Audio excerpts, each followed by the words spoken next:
jour le plus beau, Louis XIV, dit le roi Soleil, désirait s'élever au rang divin. Pour animer les jardins d'André le Nôtre, il fit construire des fontaines gigantesques comme celle du bassin de la Thône.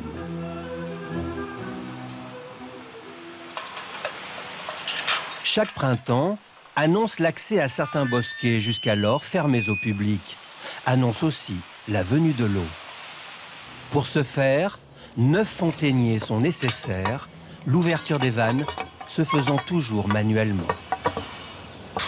Aidé de 13 personnes, Gilles veille au bon fonctionnement du réseau hydraulique.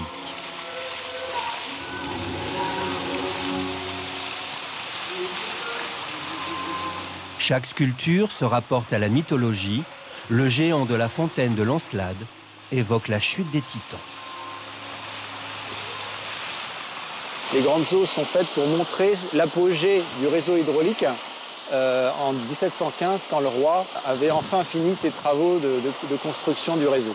Ce qui est tout à fait unique, c'est qu'à Versailles, ce patrimoine a été préservé à travers les siècles et toute son histoire, et que maintenant, ce qu'on peut voir, c'est ce que le roi avait demandé à la fin de son règne. Et quand un espace comme celui-ci, il faut 5000 personnes pour le creuser pendant 3 ans, ça donne une référence sur l'ampleur des travaux. Plus de la moitié du budget de Versailles dans les travaux, ça a été la construction de ce jardin. C'est dire la splendeur volontaire de Louis XIV, s'inspirant de celle des Médicis, s'inspirant des grandes fêtes italiennes, pour donner soudain à Versailles, pour le plus grand roi du monde, les plus belles fêtes de la Terre.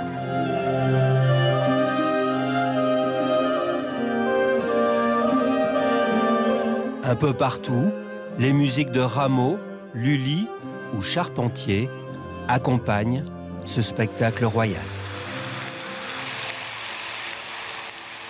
Versailles.